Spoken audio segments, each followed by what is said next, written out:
Welcome to the 2000-2012 RTI and ELL series. Webinar number 1, A Cultural, Linguistic, and Ecological Approach with English Language Learners using a multi-tiered system. My name is Ana Sáenz de la Peña. I am an educational consultant with the Pennsylvania Training and Technical Assistance Network, and I will be guiding you through the wonderful journey of the information provided in this webinar. My colleagues, Paula Zucker and Dr. Connie Cochran, have collaborated at developing this webinar.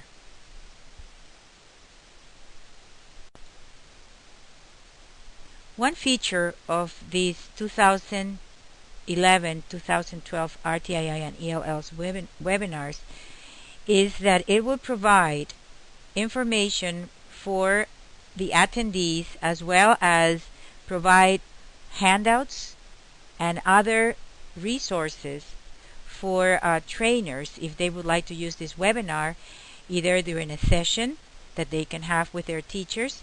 And in order to enhance that, we are providing handouts with extended activities. One of those extended activities is the one that we have developed with case scenarios. So after the information is provided, you can go into our website and find the handouts, and we have the RTI and ELL's extended activity handout with the case scenarios, as I mentioned before. We also have the RTI and ELL's October webinar checklist. The checklist has been developed with the intention of helping you review the information and at the same time offering you a tool so you can apply the information that you are receiving through the webinar into real situations. That means that when you go back to your schools, you can use the checklist to go over some of the procedures that you have to collect data and how to use that data with English language learners in an RTI framework.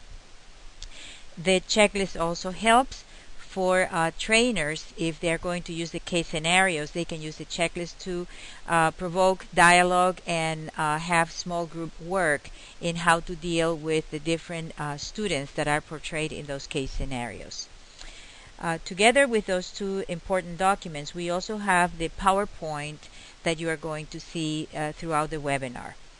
And we also have included the resources. That means the two articles that we have used to as a resource to develop the background knowledge of this webinar. The two articles are entitled Cultural Responsive Literacy and a Cultural, Linguistic, and Ecological Framework for RTI. You can find all of these documents in our website, the Patins website. If you click in the calendar in which the date of this webinar was presented, that's October 17th, you will be able to access this information. As you know, Patins Mission really focus on the supports and initiatives that the Bureau of Special Education has in regards to building capacity in all local educational agencies in how to deal and how to support children with special needs. It is also our goal to ensure that all children will have at least the chance to participate in the least restrictive environment.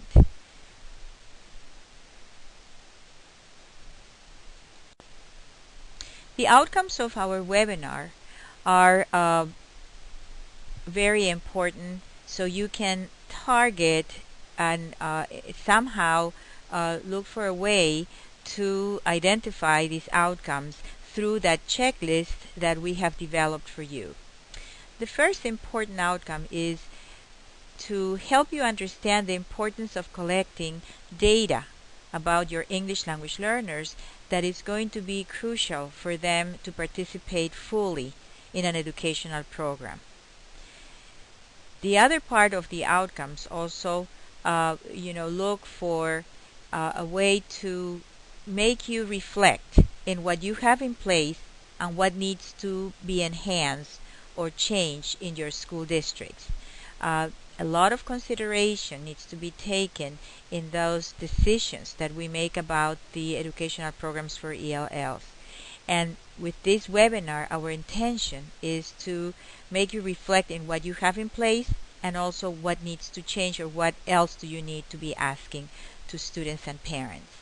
And also, the last outcome is to identify a systematic process for examining the specific background or variables or ecologies for ELLs. What we mean by that is that how are we systematically using the information that we have to impact the programs for English language learners in our districts. There are many questions that we ask about ELLs, but not enough questions are asked about what else do we need to know about their linguistic, cultural, and academic backgrounds to provide appropriate instruction and interventions. We know that we have the Home Language Survey, which is a document that is required by the Office of Civil Rights when we have students coming into our districts. But those 4 questions are not enough to design a program.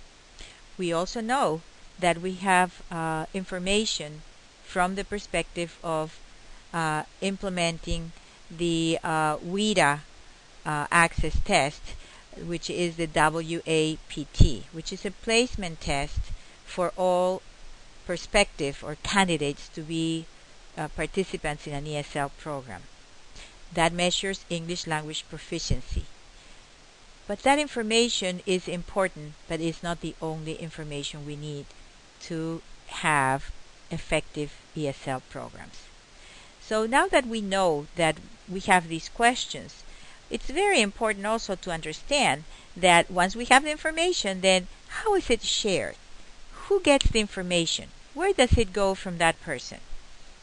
All of these questions will be addressed as we go through our webinar. First of all, we would like to focus our attention in defining what is response to instruction and interventions in Pennsylvania.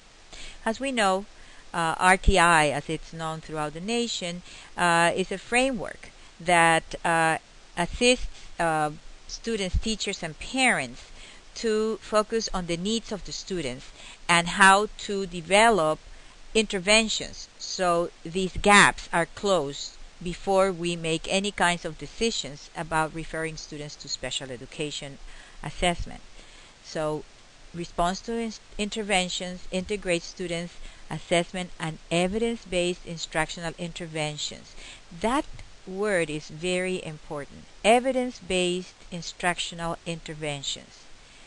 What evidence do we have that the instruction that we're using with these children is really working? So that is very not only important, but I think it is of essence to start looking at RTII from the perspective of not just a multi-tier framework, but also that it needs to be evidence-based. Critical features of RTII. The very first and most important feature is the screening, the data that we get from students that are not moving ahead at the same pace as other students. The data needs to be collected and analyzed in teams, and then decisions have to be made in how are we going to implement interventions for these students, so we work together to close that gap. Then the other part is, how do we monitor the effectiveness of instruction? So what is happening in the classroom that is really working with all students to achieve those goals that we have in our lessons? The other feature is implementing a multi-tiered evidence-based, again, here comes the same term, evidence-based instruction that match the students' instructional needs. And that is also something that we need to reflect on, because in many instances what some schools are doing is just looking for programs to implement within the time for interventions. So how is that program really developed in a way that it matches the students' needs? In many instances, there are very few intervention programs, commercially made programs that address the needs of your English language learners. So how are you dealing with that? It's a very important question, because if we are not asking these questions, then, look at the title, critical features. Then maybe if we are not going through these, critical features, maybe we're not doing RTII. This is the pyramid, in how this multi-tiered approach works. The most important tier in RTII is Tier 1. Tier 1 needs to address the needs of all children during core instruction. That's the very first step. Before we go into thinking about interventions, we have to make sure that our Tier 1 instruction addresses the needs of the children that are sitting in our classroom. This includes also the ESL program. ESL is core instruction. And as we know, in Pennsylvania, an ESL program is not only ESL instruction. It is also what happens with the children when they are in other core content areas. So how are the needs of ELLs addressed during core instruction in all content areas, as well as in the ESL classroom? This other pyramid of multi-tiered interventions or multi-tiered program is very interesting, because when we talk about RTII, many times people just think about elementary approaches. We have to understand that we have programs presently in Pennsylvania that are RTII frameworks that are implemented with secondary students. And even though schedules really present a challenge to implement RTII at the high school level and at the middle grades level, we have developed this framework for secondary programs. Notice that in Tier 1, you are also addressing the needs of English language learners through the infusion of the English language proficiency standards throughout the content core instruction. So that step is very important when you look at RTII. So I will like you to refer to this structure whenever you work with students that are at the secondary level.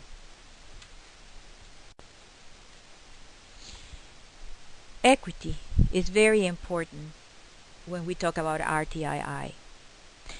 RTII, if maybe there is one very important feature about RTII, it is that it forces teachers to sit down and collaborate and talk about their students' learning and how to improve student achievement. So if that is so important, if that is something that is a core feature of RTII, we have to understand what are those premises for equity. Definitely the first one is very crucial to look at. High expectations for all students, and how it is part of the civil rights of students to really have access to quality education. So that is the very first step. Are we providing access to all children to learn, or with opportunities to learn, so they will be able to achieve their academic goals? We also need to understand as educators that there is a whole body of research that tells us that we need to incorporate the knowledge that these students bring through their life experiences, cultural experiences, and how the inclusion, the using of that knowledge will really create programs and an opportunity for this student to acquire knowledge in concept development in math, social studies, literacy. So we need to understand that it is not just all students, I'm giving them everything that I can give to all of them, but first we need to know who are these students, what are they bringing to the table, and that is one of the outcomes of this webinar. Now, based on these students' backgrounds, once I know what they bring to the table, I need to use that information to plan accordingly, not only for instruction, but also for assessment. So the first part really is, how do we know who are these children? In many instances and in many books that we read about ELLs, there's always that part that says, and for ELLs, you need to bring pictures. ELLs, in general, yes, they are English language learners, but there are different levels of language acquisition that these children bring to the table. So it will not be the same program or the same strategies that I need to use with a student that is at a level 4 than a student that is a newcomer at a level 1. So we need to understand, and content teachers need to be trained in how to look and what does it mean to be a level 1 student entering as opposed to a level 5 student, bridging. So we need to understand that not all ELLs are at the same level of language proficiency. They are a heterogeneous group. There are, in our state, more than 200 different languages represented. Of course, we all know that Spanish is the largest minority language represented among our ELLs. That the enrollment of these children have increased 114% in the last 10 years, while the general enrollment in our schools is going down. That there are, some languages that are more highly represented than others. And if you work in districts that are very diverse, we know that Chinese, Vietnamese, Russian students, we're getting more Arabic students who come, as refugees. We also have Korean students. We have students from Cambodia that speak Khmer, which is Khmer in English. We have many students that come from India that speak Gujarati. We have French and French Creole students coming from Haiti. So there is always that diversity in language development as well as language experiences that our students have.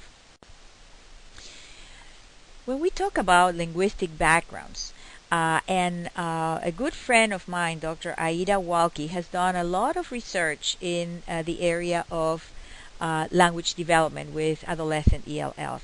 And one article that she wrote about how close the language of the student is to the English language, or how far it is going to indicate how, what kinds of accommodations and what kinds of tasks we need to have with our students. And that is also something we need to take into consideration.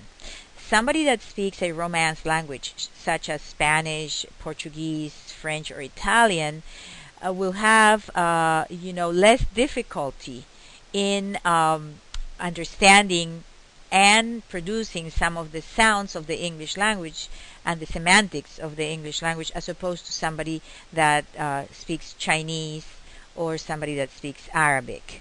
There is, that we need to have that sense that the closer the language is to the structure of the English language, it will be easier for the student to figure out not only sounds of the language, but also the grammatical structures, sentence structure, and so forth. The same way with having, an alphabet that is different from the alphabet that we have is going to pose a taller barrier, I would say, for students who come from those backgrounds. The other the quote that we have here from Bialystok and Hakuta is also very important to consider. That sometimes, children who come to us in kindergarten, for example, having had a chance to fully develop their native languages at home, and now they have to acquire a second language. Those children present more of a challenge than a child that has arrived here in fourth or fifth grade with already literacy skills in their native language. So we have to take that into consideration. Children who come with native languages that have been developed to maybe a fourth, fifth, or even a higher grade have a better background knowledge or linguistic knowledge of language than children who sometimes were born here, are second or third generation immigrants, and are really, come with less language than the children who come already literate. We also have a test. Please consider that as part of your of the way to know where these children are in that process of acquiring English. The entrance test or the placement test is the WAPT, is mandated by the Pennsylvania Department of Education, and that will give us 5 different levels of English language proficiency in listening, speaking, reading, and writing. Remember, they are entering, beginning, developing, expanding, and bridging. Other features about students' linguistic background that are important to consider will be sometimes we have English dominant ELLs. They only speak English, but they have very limited academic vocabulary due to other social cultural circumstances. We need to consider that when we design a program for these children. Sometimes we have students who have experience with the English language because they were born here or they live here at some point, and then they went to their countries, their parents' countries, and then came back. Well, they may have strong social language but limited academic language. Again, we call them in the ESL jargon BICS and CALP. It's important to consider that, because I have heard sometimes teachers that do not know that basic interpersonal communication skills develop very fast, as opposed to CALP, cognitive academic language proficiency, that develops, in more, it needs more years to be fully developed, and sometimes they just think that their ELLs do not need to be supported by the ESL teacher. So it is important that we take a look at what is going on with in regards to academic language. It is also important to note that we need to know whether these children are literate in their first language, in their native language.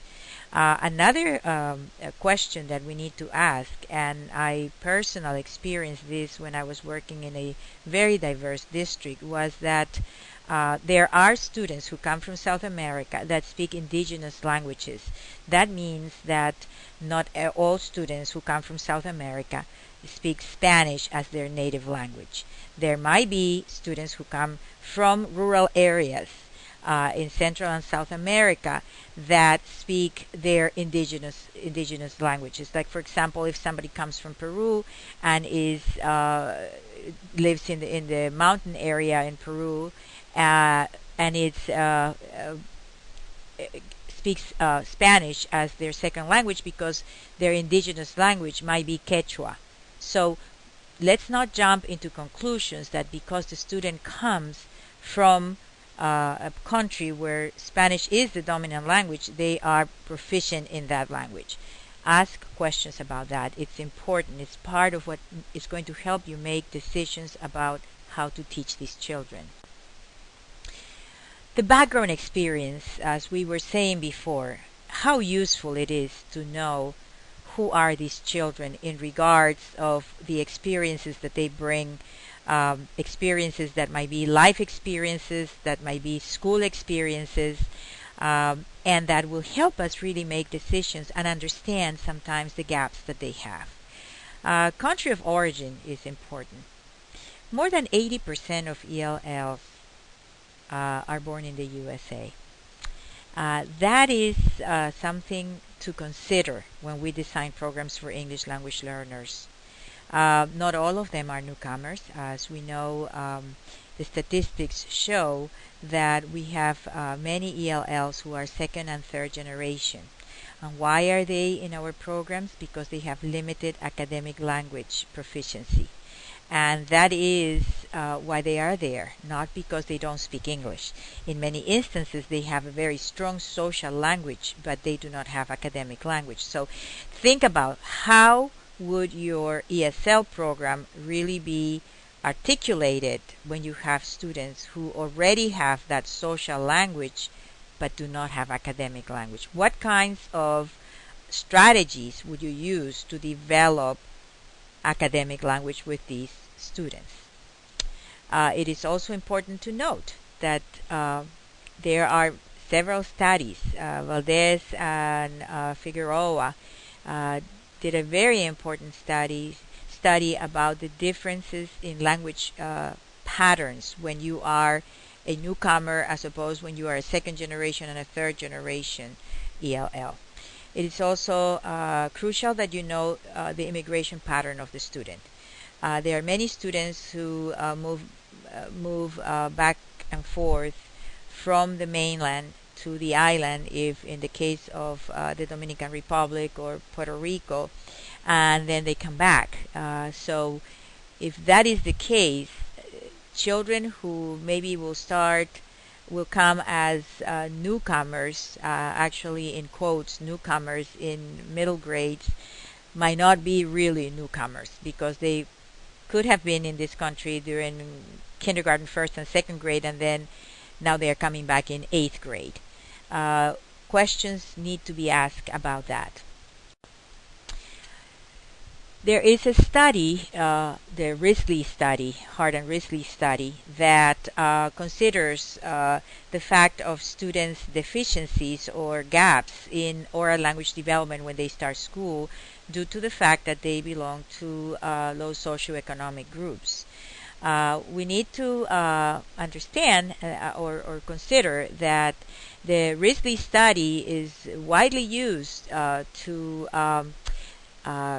really bring the awareness of the importance of oral language development and the importance of including activities that are going to help students develop more language in order to develop strong literacy skills.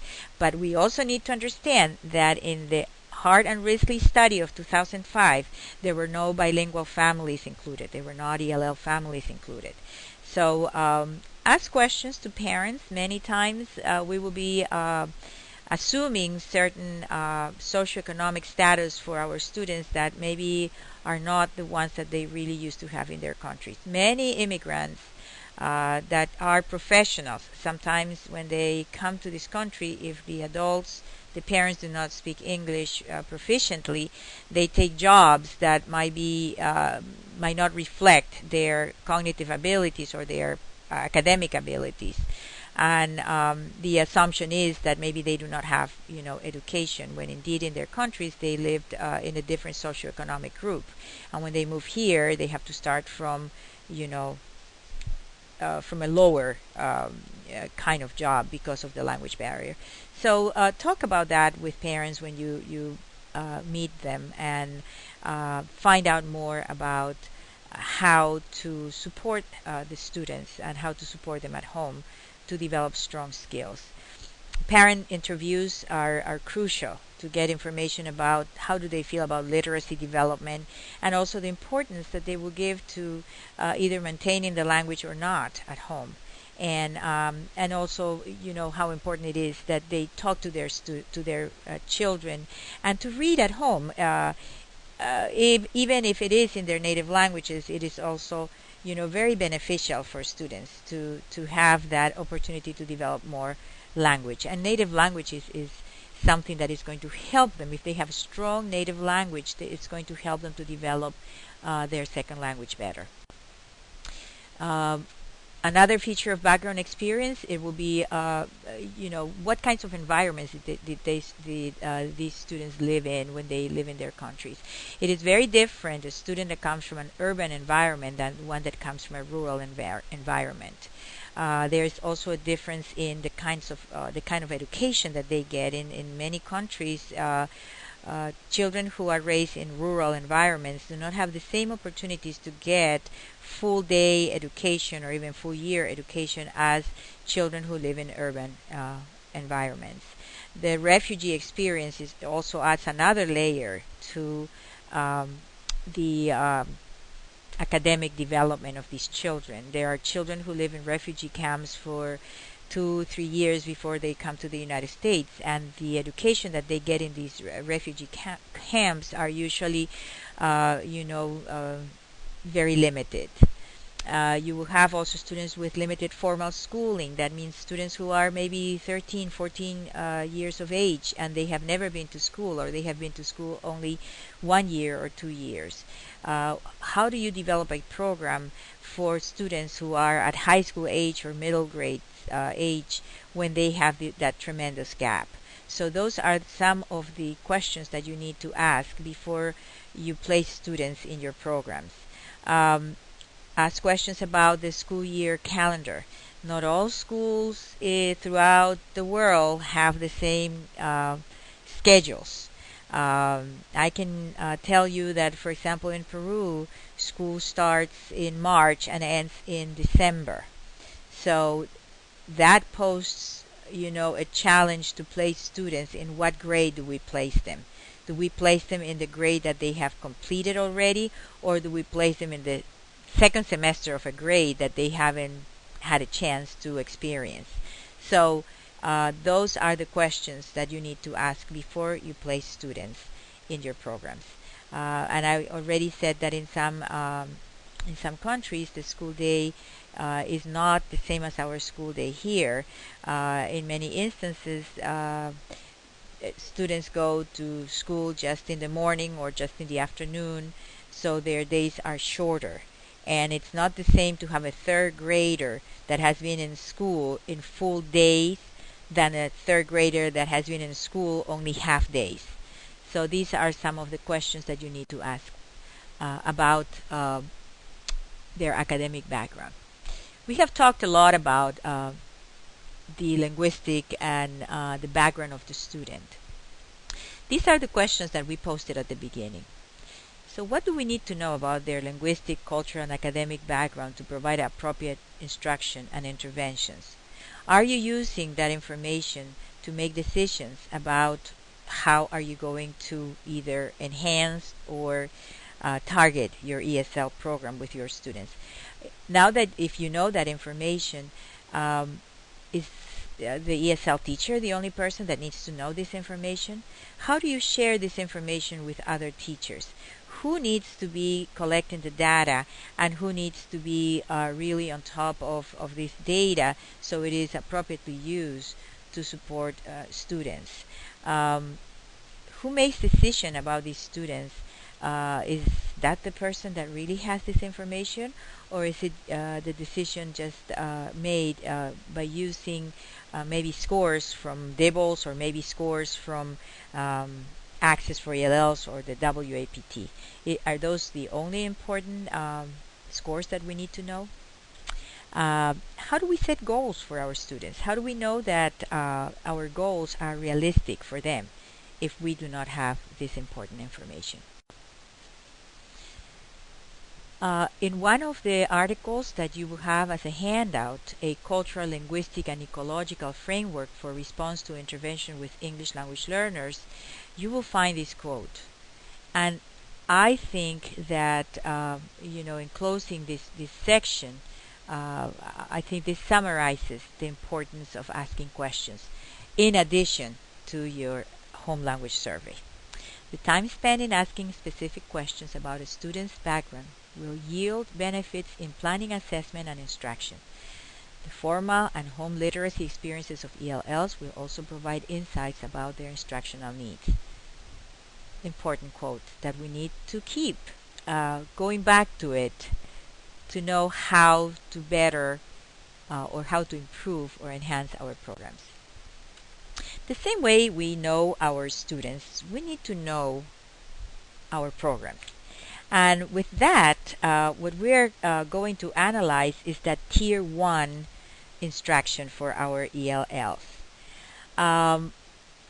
If we're saying that ESL is core instruction, how are we articulating our ESL program with the content in literacy, with the content in math, social studies, and science?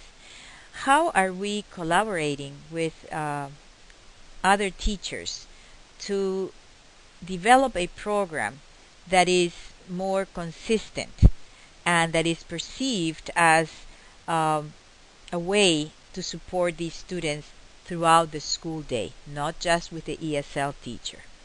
So we're going to go to opportunities to learn, and this part is considered part of what I said before, the civil rights that these children have to access to quality education. RTII is predicated upon effective research-based and appropriate instruction in the general education classroom, or Tier 1.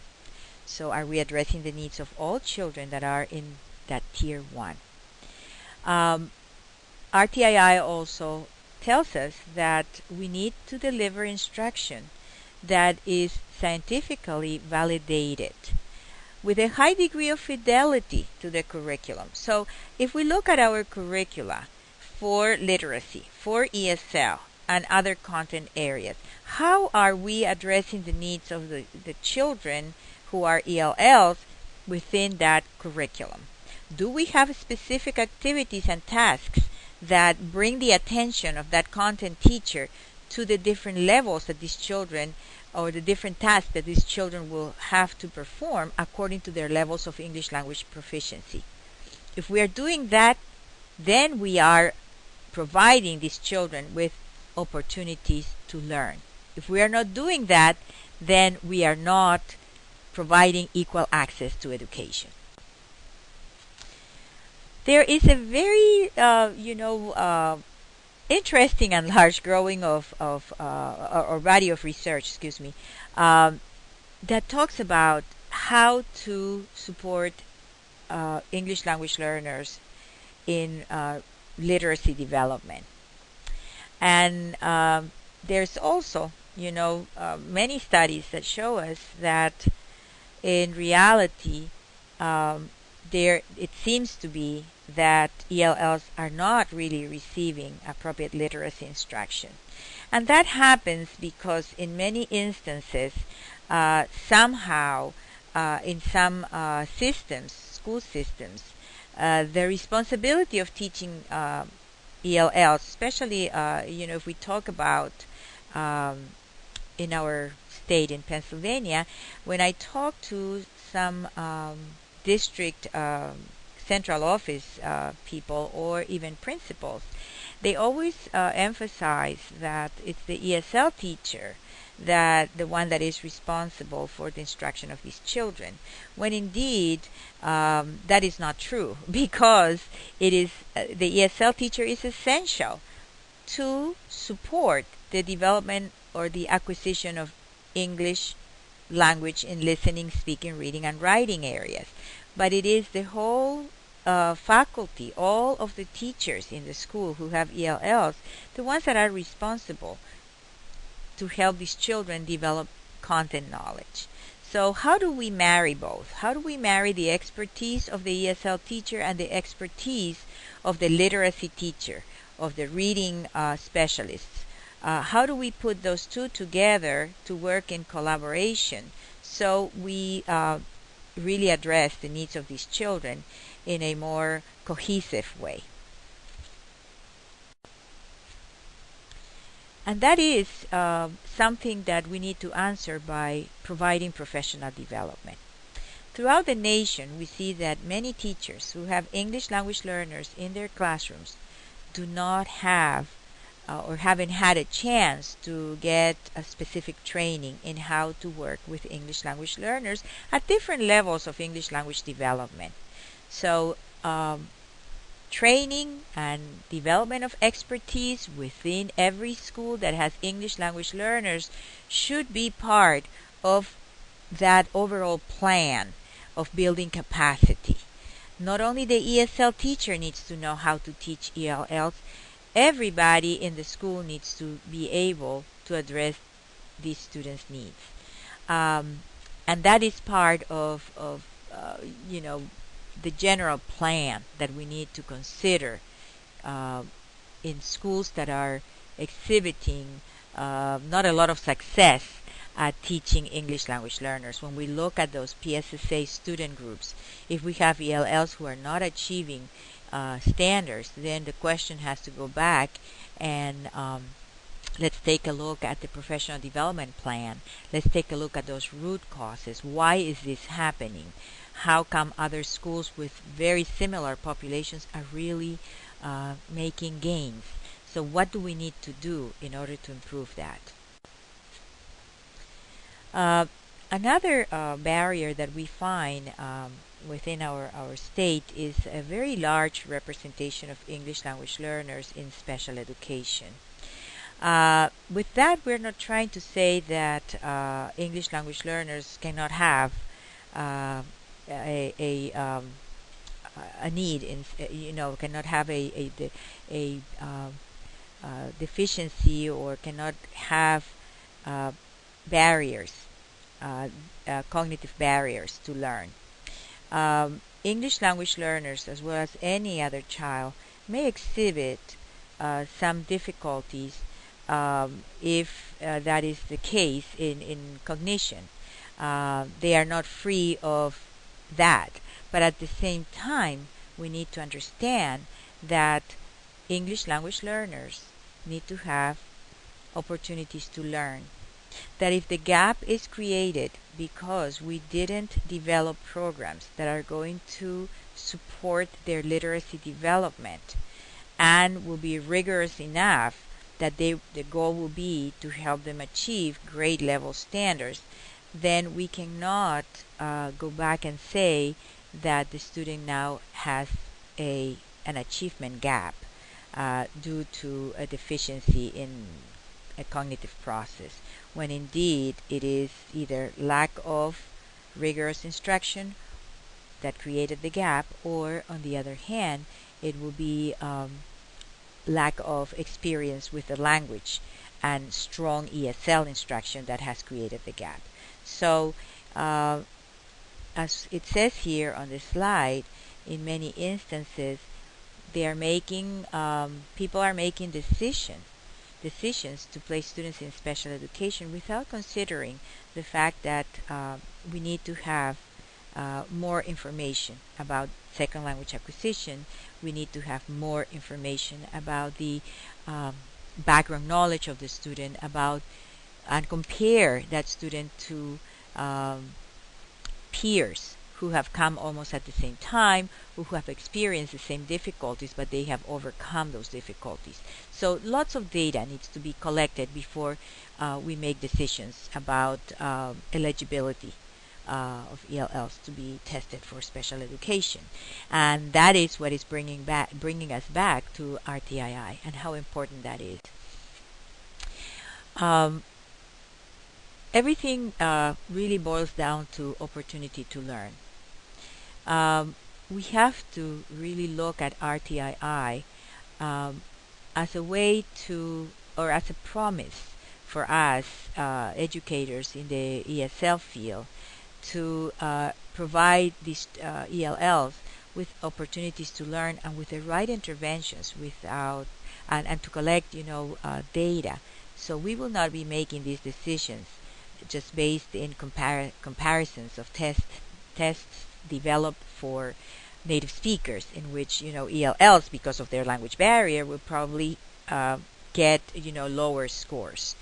So the use of RTI without a foundation in culturally and linguistically appropriate instruction may lead to greater disproportionality both under and overrepresentation of ELLs in special education. So if we do not look at RTII from the perspective of data in that linguistic and background knowledge, as well as how that is going to affect instruction of students in the classroom, if we don't look at all of these variables before we make those decisions, then we will be falling into the same kind of pattern that we have had for years.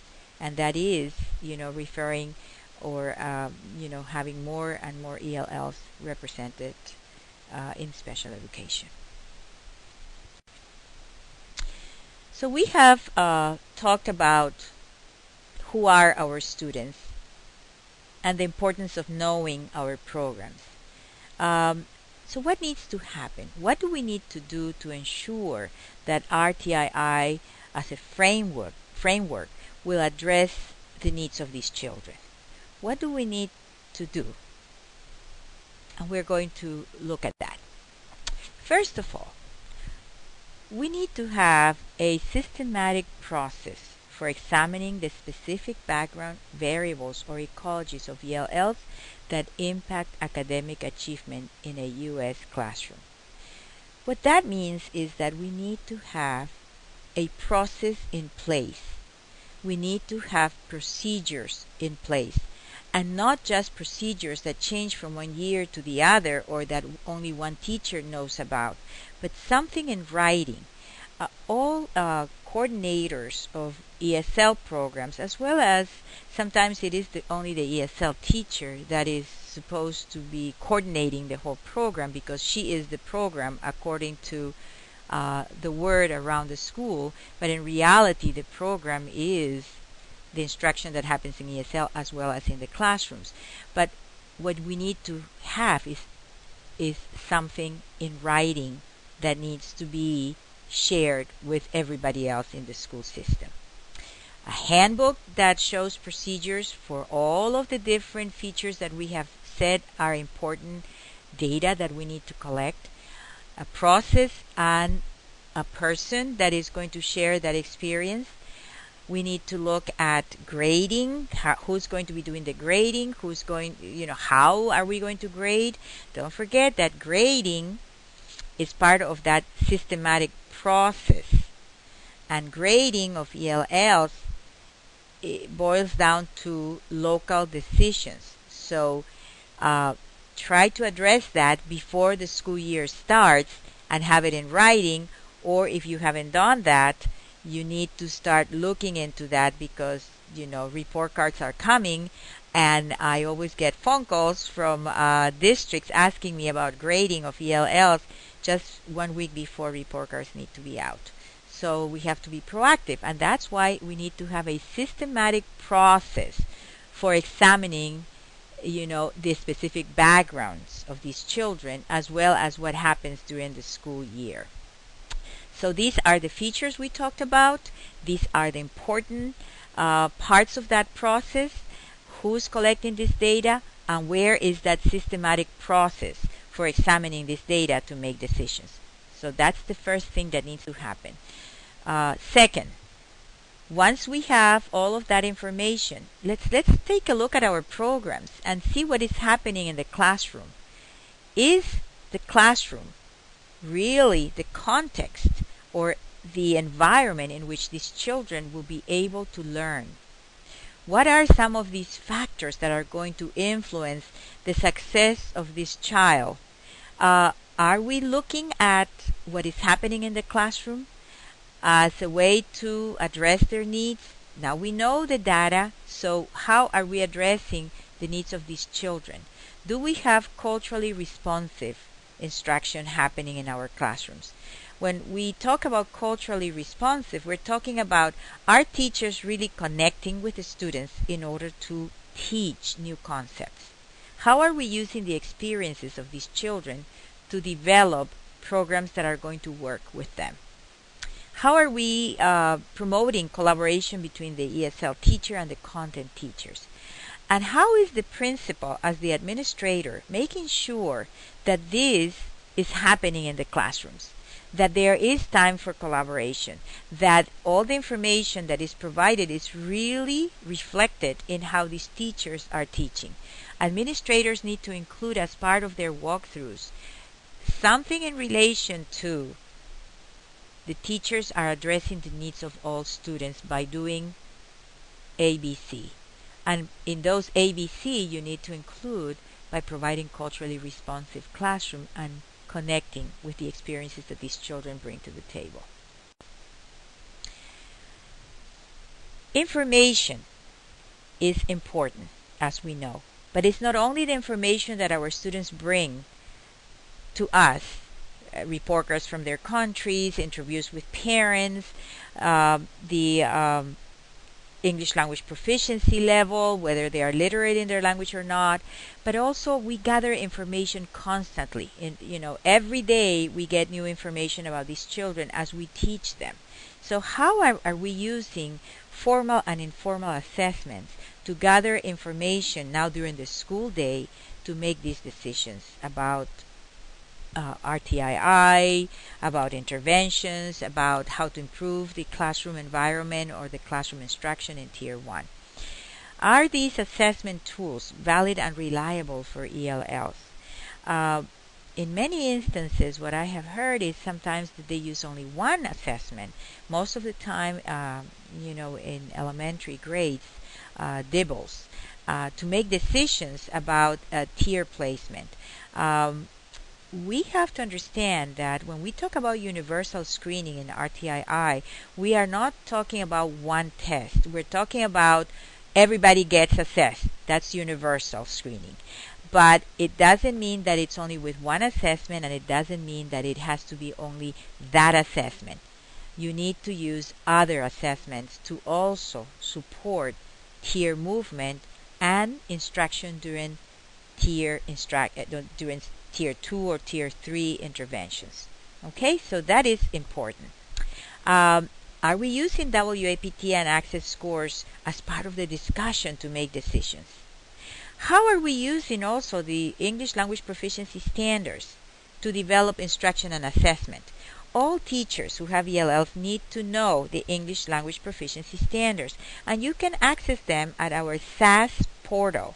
If you click on standards and this screen opens, and then you look at the screen that has the standards there, you're going to see a dialog in the middle of the page where it says download standards. Look for that dialog, and you will see that you will click in download standards, and the whole menu of the standards that we have in Pennsylvania will come up. Well, scroll down and you will find the English language proficiency standards. That needs to be shared with all teachers, and it has wonderful information to improve your instruction and your tasks development in your classrooms. What needs to happen next? Interpretation of all assessment data. Very important piece of information that we need to continue to remind teachers and administrators.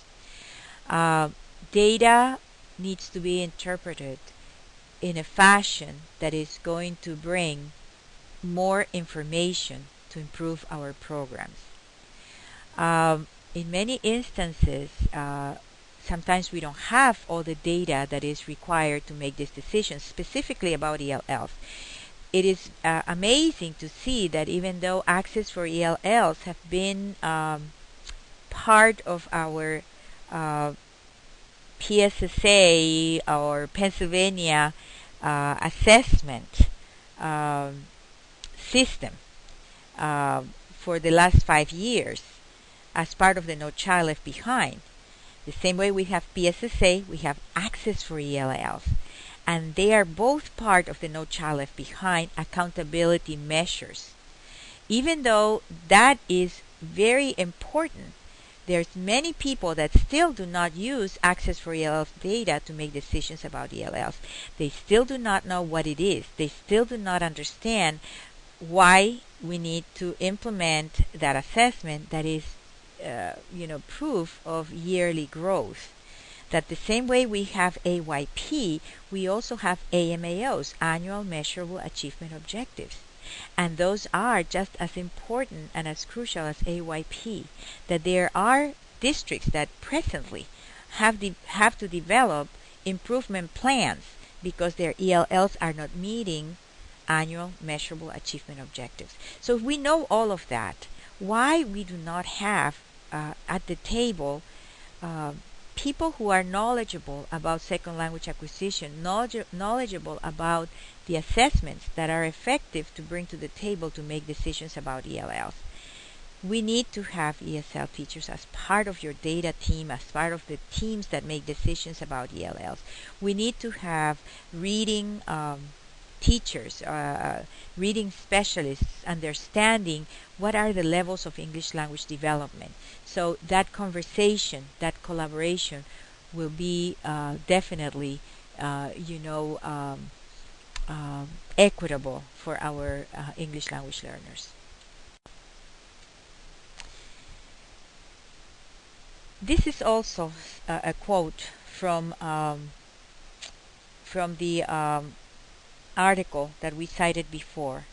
The article that is a cultural linguistic and ecological approach to RTI with English language learners.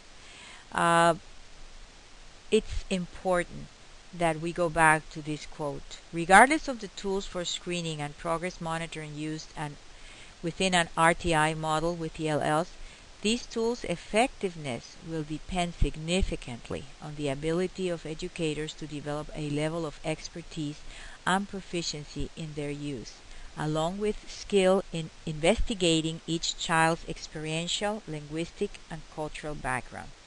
The very components that form the context within which plans must be made for appropriate instruction and interventions.